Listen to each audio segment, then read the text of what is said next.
నీ ఆలోచన విధానము దేవుని వాక్యానుసారంగా ఉండాలి.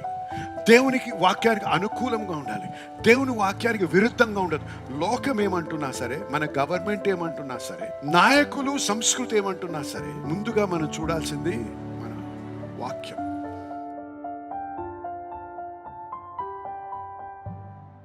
ఏదైతే మనం ఆలోచిస్తామో, ఎక్కువగా ఆలోచిస్తామో అదే మన హృదయంలో స్థిరపరచబడుతుంది. ఏదైతే హృదయంలో స్థిరపరచబడుతుందో అదే మన విశ్వాసాన్ని రూపిస్తుంది. ఏదైతే విశ్వాసాన్ని రూపిస్తుందో అదే మనం ఆకర్షిస్తాం. ఇది చాలా ప్రాముఖ్యమైనటువంటి అంశం. ఎందుకంటే వాక్యము వినడము ఒక చెవితో విని ఒక చెవితో వదిలేయడం కాదు.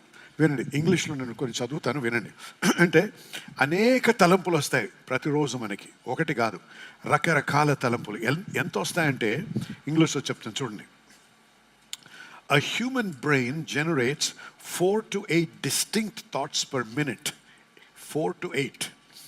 Studies using brain imagery have identified a median rate of 6.5 new thought transitions per minute. అంటే 6 నుంచి 7 తలంపులు నిమిషానికి అన్ని వస్తాయన్నమాట. Which adds up to 6,000 to 7,000 thoughts per day. ప్రతి మనిషి 6,000 నుంచి 7,000 థాట్స్, ఆలోచనలు ఆలోచిస్తారనమాట. అయితే నువ్వు ఆలోచించిందల్లా నువ్వు నమ్మవు. అందుకే వాక్యంలో ఇంగ్లీష్లో ఎలా ఉందంటే, తెలుగులో అది లేదు కానీ ఇంగ్లీష్లో ఉందంటే, as a man thinketh in his heart, మనుషుడు తన హృదయంలో ఆలోచించిన రీతిగా తను జీవించును. So easy. అంటే ఏదైతే ఆలోచిస్తావో నీ హృదయంలో స్థిరపరచబడుతుందో అది నీ జీవితంలో నువ్వు అనుభవిస్తావు. కాబట్టి మనకు అనేక ఆలోచనలు వస్తూ ఉంటాయి, కానీ అనేక ఆలోచనల్ని మనం ఎక్కువగా ధ్యాస పెట్టాం. కొన్ని ఆలోచనలు మటుకు ఎక్కువగా ధ్యాస ఉంచుతాము, ధ్యానిస్తాము. ఏదైతే అది మన హృదయంలో మనం దాచుకుంటామో, దేన్నైతే ధ్యానిస్తామో అది మన జీవితంలో పరిపూర్ణమవుతుంది. జాగ్రత్తగా వినండి. అయితే your thinking shapes your belief system అని, అంటే నీ ఆలోచనే నీ విశ్వాస విధానాన్ని మలుస్తుంది. యేసు ప్రభు మాట అన్నాడు, take heed what you here అన్నాడు. మీరు వినువాటి విషయమై జాగ్రత్త పడుడి. జాగ్రత్త అన్నాడు. మీరు వినే విషయాలు జాగ్రత్త. ఎందుకంటే ప్రతి తలంపు కూడా ఒక ఉద్దేశంతో వస్తుంది. ఎప్పుడైతే ఆ ఉద్దేశాన్ని మనం ఆకర్షించబడతామో దాని పట్ల, దాన్ని ఎక్కువగా ధ్యానిస్తామో అది నమ్మడం మొదలవుతుంది. హల్లెలూయా. ఇది కొద్ది కష్టంగా ఉంది నాకు తెలుగులో చెప్పడం, కానీ ఐ టేక్ మై టైం. సమయం తీసుకుని మీకు అర్థమయ్యేటట్టు చెప్తాను, లేకపోతే సహోదరుడు సాయం చేస్తాడు. వాక్యము ధ్యానించమన్నాడు యేసు ప్రభు. ఎందుకు ధ్యానించమన్నాడు? చుట్టూ చూస్తే ఏమున్నాయి? గోడలు, ఎత్తైన గోడలు ఉన్నాయి, ద్వారములు మూయబడి ఉన్నాయి, మరి జాయింట్స్ ఉన్నారు, యోధులు ఉన్నారు, నెఫీలింలు ఉన్నారు. వీరిని ఓడించే విధానానికి వారి దగ్గర ఆయుధాలు లేవు, జ్ఞానము లేదు, అనుభవం లేదు. అటువంటి వారిని జయించాలంటే దేవుని శక్తి కావాలి. మనందరికీ దేవుని శక్తి కావాలి. నిజమైనా మనం ఎదుర్కొనే సమస్యలను ఎదిరించి వాటిని ఓడించాలంటే ఏం కావాలి? మనకి దేవుని సహాయం కావాలి. దేవుని సహాయం కావాలంటే ఇక్కడ ప్రభు ప్రార్థన చేయమని లేదు. ప్రార్థన చేయడం తప్పు కాదు, ప్రార్థన చేయాలి మనం. కానీ దేవుడు యెహోషువతో మాట్లాడు ప్రార్థించు అనలేదు. దీని విషయంలో ధ్యానించు అన్నాడు. ఎందుకు ధ్యానించాలి? ఏమి ధ్యానించాలి? మనం ఏదైతే గమనిస్తున్నామో మన చుట్టూ, ఆ యోధులు, ఆ నెఫీలింలు, అసంభవమైనటువంటి ఆ యొక్క పరిస్థితులు, దానిని ఎక్కువగా ఆలోచిస్తే అది ఇంకా బలపరచబడుతుంది. దేనిని ఎక్కువగా ఆలోచిస్తామో దాన్ని మనం బలపరుస్తాం. అర్థమవుతున్నవారు ఆమె చెప్పాలి. దేనిని ఎక్కువగా ఆలోచిస్తావో దాన్ని నువ్వు బలపరుస్తావు. కాబట్టి ప్రభు ఏమన్నాడు? తన వాక్యమును ధ్యానించమన్నాడు. ఆ వాక్యములో ఓటమి లేదు మనకి. హల్లెలూయా. ఆ వాక్య ప్రకారంగా మన అందరం కూడా మోర్ దెన్ కాంకరర్స్, అత్యధిక విజయం పొందిన వారం. చూసినట్టయితే మన ముందున్నది అసంభవమైనటువంటి సమస్య. దాన్ని జయించలేము, పరిష్కరించలేము, అధిగమించలేము, ఓడిపోతాము అనేటువంటి నమ్మకము ఏర్పరిచేటువంటి పరిస్థితులు. వాటిని మనము జయించాలంటే దేవుని సహాయం కావాలి. దేవుని సహాయం కావాలంటే వాక్యము ధ్యానించాలి. ఎందుకు? వాక్యములో దేవుడు మనకి బయలుపరిచాడు. ఏమని? ఆ దేశాన్ని నేను నీకు ఇచ్చేశాను అన్నాడు. పాలు తేనెలు ప్రవహించే దేశాన్ని మీకు ఇచ్చేశాను, ఎరుకోని మీకు ఇచ్చేశాను అన్నాడు. అన్నాడా లేదా? చెప్పండి. ఆమేన్. మీకు స్వస్థతని ఇచ్చాను అన్నాడు. అన్నాడా లేదా? ఆయన పొందిన గాయముల చేత మీరు స్వస్థత నొందితిరి. ఇంకో మాట ఉంది, he became poor that I might become rich or you might become rich. తన దారిద్రత వలన మనం ఐశ్వర్యవంతులము కావాలని. హల్లెలూయా. హల్లెలూయా. తన దారిద్రము, తన దరిద్రుడిగా మార్చబడ్డాడు. మనము ఐశ్వర్యవంతులు అవ్వడానికి. కానీ మనం ఏమంటుంటాం? మన ఐశ్వర్యము దుబాయ్లో ఉంది, మన ఐశ్వర్యము అమెరికాలో ఉంది, మన ఐశ్వర్యము ఆస్ట్రేలియాలో ఉంది అనుకో. ఏ దేశంలో లేదు మన ఐశ్వర్యం? తన వాక్యంలో ఉంది. మనం ఆ వాక్యాన్ని ధ్యానించి స్థిరముగా కూర్చొని ఆ వాక్యము మన హృదయంలో స్థిరపరచబడినట్టయితే ఆ వాక్యములో ఉన్న బలము అప్పుడు విడుదల చేయబడుతుంది. అప్పుడు అని మన జీవితంలో అది పని. అందుకే ప్రభు ఒక మాట, మనం సాధారణంగా బైబిల్ చదివేసి పెట్టేస్తాం, మంచిది. బైబిల్ పెట్టేయండి కానీ వాక్యం పెట్టేయకండి. బైబిల్ మూయండి కానీ వాక్యాన్ని మూయకండి. అంటే అర్థం ఏంటి? ఏది చదివావో చిన్న పోర్షన్ అయినా చదివిన దాంట్లో ఆ వాక్యంలో ఉన్న సత్యాన్ని దినమంతా ధ్యానించాలి. అందుకే ఆయన అన్నాడు దివారాత్రములు అన్నాడు. 10 నిమిషాలు అనలేదు, 3 అధ్యాయాలు చదవమనలేదు, లేకపోతే 5 అధ్యాయాలు చదవమనలేదు. దివారాత్రములు తన వాక్యాన్ని ఎందుకు? ధ్యానించుట ద్వారా వాక్యములో ఏ బలమైతే ఉందో, దైవికమైన శక్తి ఏదైనా ఉందో అది విడుదల చేయబడుతుంది. ఎందుకు? ధ్యానించుట ద్వారా నువ్వు విశ్వాసంలో బలపరచబడతావు. ఎందుకు? నువ్వు దాన్ని ఎక్కువగా ధ్యానిస్తున్నావు. దేన్ని ధ్యానిస్తావో దాన్ని నువ్వు బలపరుస్తావు. హల్లెలూయా చెప్పాలి. ఎక్కువగా మీ డాక్టర్ చెప్పిన రిపోర్టు, ఆ రిపోర్ట్లు, ఆ స్కాన్లు, లేకపోతే ఎక్స్రేలు మన కళ్ళ ముందు పెట్టుకొని వచ్చినోడు కల్లా అది చెప్తూ ఉండి, పందువులు రాగానే ఆ ఫైల్ అని తిప్పేసి అయితే ఇది అన్నాడు, ఆ డాక్టర్, ఆ స్పెషలిస్ట్ ఇది అన్నాడు అని మాట్లాడుతున్న కొలది, చెప్తున్న కొలది ఏమవుతుందో తెలుసా? మీకు తెలియకుండానే దాన్ని ఎక్కువగా నమ్మడము మొదలు పెడతారు. వాక్యము సంఘానికి వచ్చినప్పుడు పాస్టర్ గారు చెప్పారు కాబట్టి నువ్వు చెప్తావు, ఇంటికి వెళ్ళి 4 సార్లు కన్ఫెషన్ చేస్తావు. కానీ దినమంతా నువ్వు ధ్యానించేది ఏది? ఆ నొప్పి, ఆ బాధ, డాక్టర్ చెప్పింది, వాళ్ళతో వీళ్ళతో మాట్లాడు. ఫోన్ చేసినప్పుడు దేవుడు ఏం చెప్పాడో చెప్పవు, డాక్టర్ ఏం చెప్పాడో చెప్తావు. నేను సత్యమైనా చెప్పేది ఆమె చెప్పండి. విమర్శించటం లేదు, మనం ఏం చేస్తున్నామో చెప్పు. ఎందుకు మనకి జవాబు దొరకటం లేదంటే, ఎందుకు మనం జయించటం లేదు? మన ఆలోచన విధానం సరిగ్గా లేదు కాబట్టే. సంఘానికి వచ్చేది ఒక ప్రసంగం వినడానికి రాకూడదు, వాక్యమును వినడానికి రావాలి, దేవుని స్వరము వినడానికి రావాలి. ఏదో ఒక వాక్యం నా హృదయంలో గుచ్చుకొని వెళ్ళాలి. ఆ వాక్యం తీసుకుని నేను దివారాత్రం ధ్యానించాలి. ఇక్కడి నుంచి నువ్వు బయటికి వెళ్ళేటప్పుడు నేను జయించేవాడిని అంటే నిశ్చయతతో బయటికి వెళ్ళాలి. నిజమే, ఇంతకాలం ఒక సమస్య ఉంది, ఆ సమస్య దేవుని శక్తి ద్వారా నేను జయించాను అని నా మనసులో కాదు, నా హృదయంలో స్థిరపరచబడాలి ఆ సత్యం. అర్థమైన రామని చెప్పండి. చూసారా, మనము ధ్యానించుట ఎందుకు? థింక్ రైట్, సరిగ్గా ఆలోచించడం, సరి అయినటువంటి ఆలోచన. చూడండి, హెబ్రీ భాషలో ఏమన్నాడు ఇక్కడ? ఇంగ్లీష్లో ఒక మాట, as a man thinketh in his heart అని, హృదయము అన్నాం. దీన్ని ఇంకా విపులీకరిద్దాం. హెబ్రూ భాషలో హార్ట్ అనే పదం సబ్ కాన్షియస్, మీకు అందరికీ ఇంగ్లీష్ సైన్స్ తెలుసు కాబట్టి మాట్లాడతాం. సబ్ కాన్షియస్ అంట. మనందరికీ సబ్ కాన్షియస్ ఉంది. నువ్వు చేసేటువంటి ప్రతిరోజు చేసేటువంటి క్రియల్లో 80% నువ్వు ఆలోచించకుండానే చేస్తావు. నువ్వు ఆలోచించి శ్వాస పీలుస్తున్నావా? ఎక్కడి నుంచి వస్తుంది? సబ్ కాన్షియస్లో ఇది రిక్కించబడి ఉంది కాబట్టి స్థిరపరచబడతాయి కొన్ని. మనము 80% of our life is lived from the sub conscious, not from the conscious mind. మనస్సాక్షి నుంచి కాదు కానీ అంతరంగ మనస్సాక్షి నుంచి 80% సో జీవితం జీవిస్తాం. As a man thinketh in his sub conscious.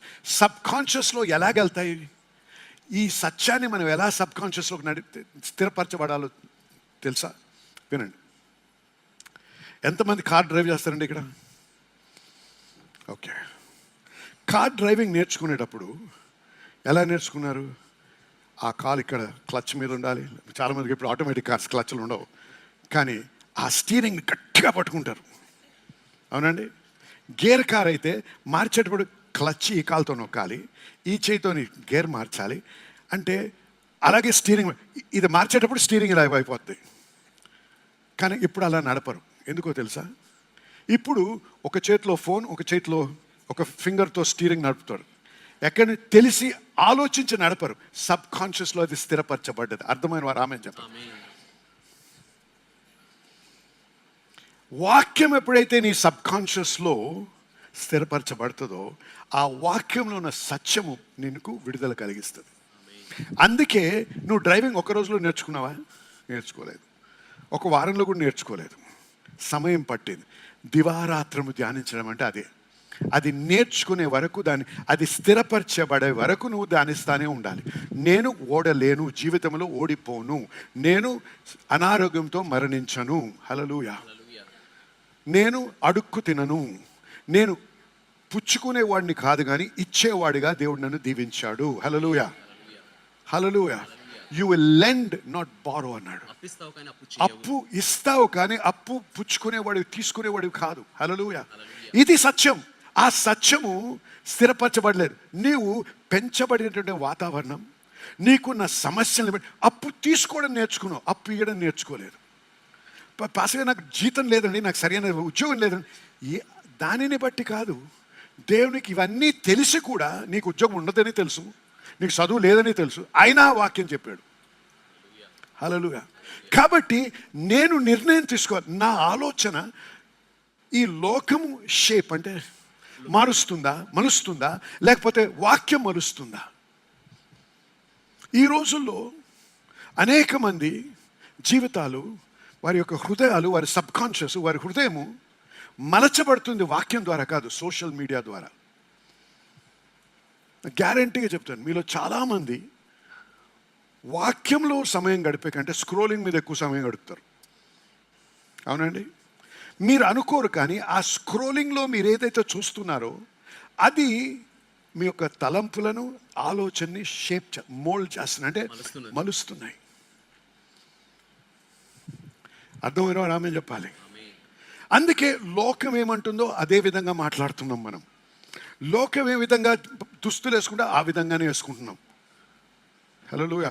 లోకం ఏ విధంగా ప్రవర్తిస్తుందో ఆ విధంగా ప్రవర్తించడం మొదలు పెడుతున్నాం.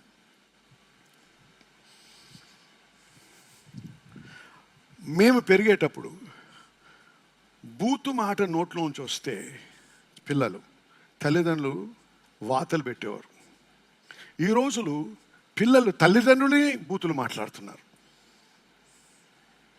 ఈ ధైర్యం ఎలాగొచ్చింది? కల్చర్ కూడా షేప్ అవుతా ఉంది, సంస్కృతి కూడా మలచబడుతుంది. అర్థమైన వారామని చెప్పాలి.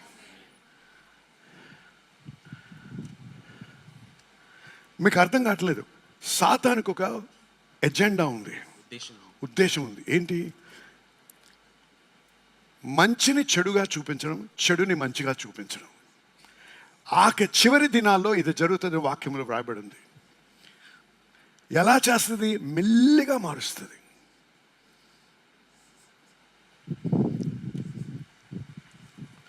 ఒకప్పుడు గే అంటే అసలు సహించేవారు కాదు.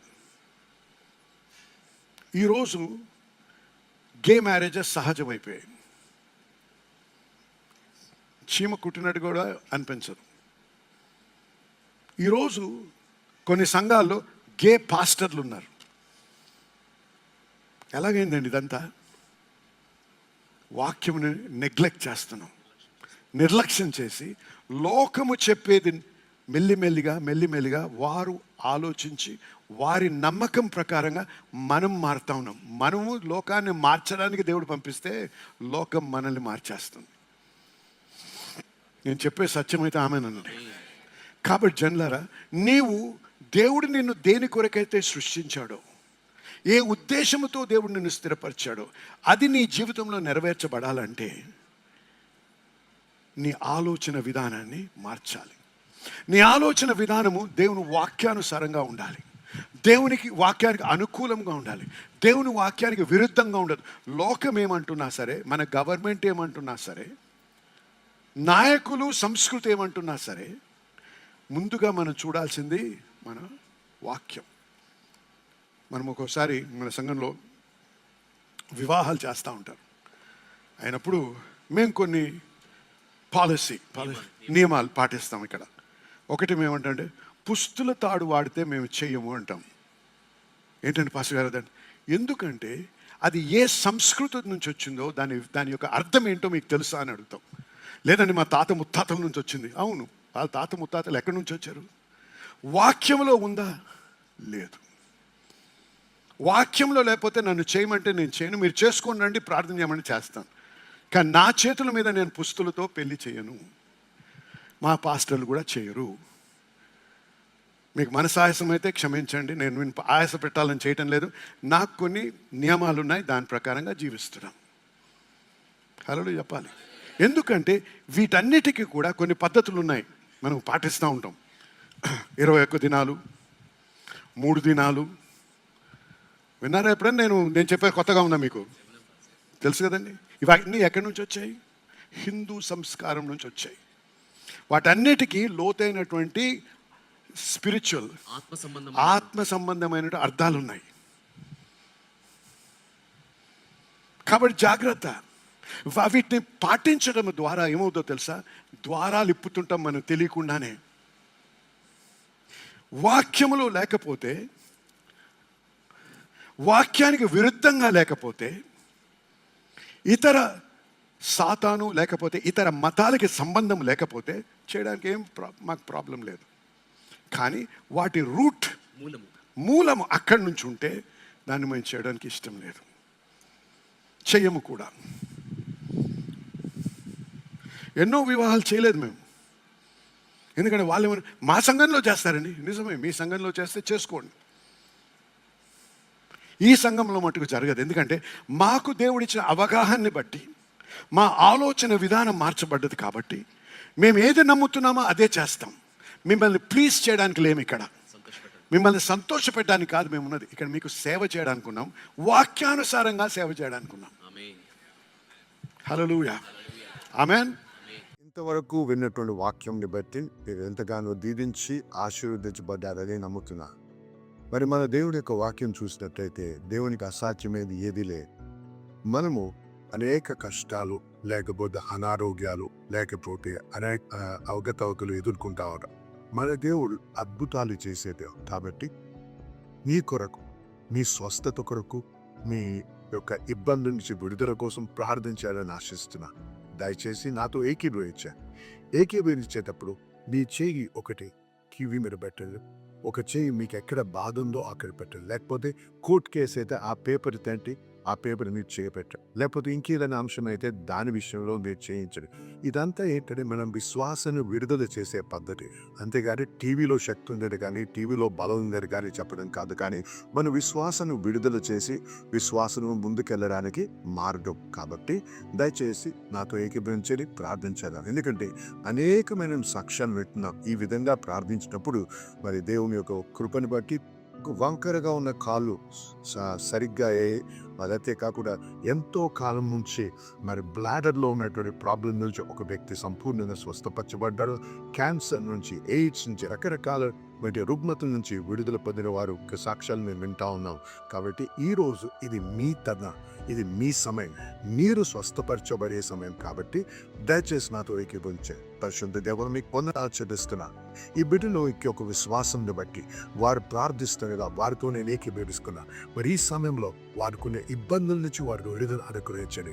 ప్రతి విధమైనటువంటి రుగ్మత నుంచి, ప్రతి విధమైన ఆరోగ్యం నుంచి, ప్రతి విధమైనటువంటి సాతాను బంధకం నుంచి వారికి విడుదల కలుగును గాక యేసు నామములో. ప్రభువా, చర్మ వ్యాధి, కిడ్నీ ప్రాబ్లం అవ్వచ్చు, లేకపోతే హార్ట్ ప్రాబ్లం అవ్వచ్చు, లేకపోతే ఏదైనా సరే యేసు నామములో దాన్ని గద్దిస్తున్నాం ప్రభా.